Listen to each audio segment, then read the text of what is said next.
We're here today to discuss the critical role of FDA and the importance of maintaining America's leadership in scientific research and innovation on a global scale.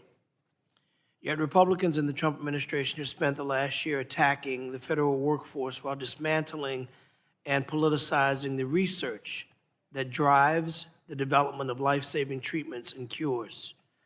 Now, to make matters worse, the Office of Management and Budget is proposing some of the most sweeping and damaging changes to the federal grant-making system in modern history. These reforms will replace longstanding nonpartisan, merit-based grant-making processes with ones that is subject to political influence and control. Federally funded research is the infrastructure that powers American innovation, science, and national security.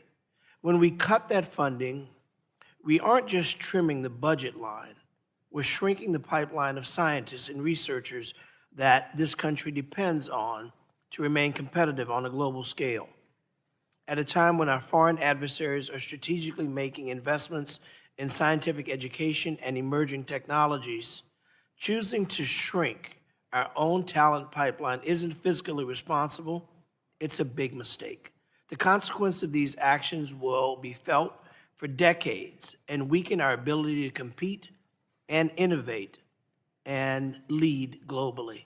Dr. Wang, I proudly represent New Orleans, home of world-class research institutions like Tulane University, LSU Health, and many others. These institutions rely on federal funding to advocate groundbreaking biomedical research, innovation, and develop discoveries to improve lives and health outcomes.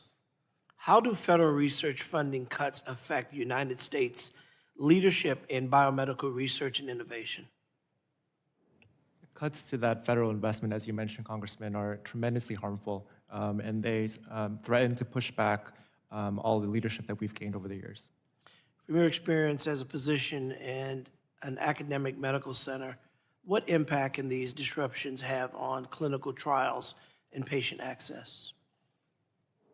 It could have a harmful role, for sure, on the initiation of new trials and also creates a freeze over trials that are already in progress. And I just want to stress for the record that these views are my own and don't represent those of my employer. Fair enough. How do these cuts undermine the global competitiveness, particularly the competition with countries like China? Again, I think a loss of investment in American science does a big disservice to our efforts to create new therapies. Why is maintaining strong workforce at FDA important to advancing new treatments and protecting patients? As we've heard from other members of this panel, FDA has an incredible role in the innovation ecosystem, and our leadership over the past 2 decades relies on a well-functioning and well-staffed FDA. You've got members of Congress sitting here with you. What should we do? If you now have a magic wand and you're talking to members of Congress who serve on this powerful subcommittee, how would you use your magic wand to tell us to do better? Representative, first I would start by asking how much time you have. I have a minute and 12, so you can give me a good answer. But in seriousness, I think the first thing that we can do from the Congress's perspective is reauthorizing the user fee agreements and funding the NIH. And assuming that we have those things in place, I refer to some of the recommendations that I have in my written statement. Some of those include improving transparency so that sponsors know how to run trials and also learn from past failures. And the second is increasing the reliability of data that's imported and used to support new drug applications here. And part of that involves ensuring that data from non-US trial sites are valid and that they're done with integrity. How damaging is it to threaten NIH funding, and what impact does that have on our budding researchers who are looking to study here in America and continue when they see the threat that NIH funding may be put on a political chopping block? I think it's incredibly damaging. All of the research that I know of points to the incredible work that the NIH does and the importance of it for new medicines.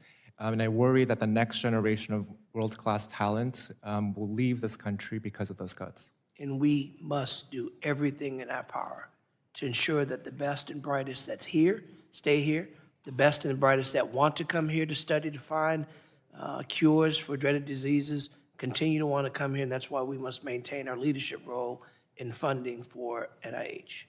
My time is ended. I yield.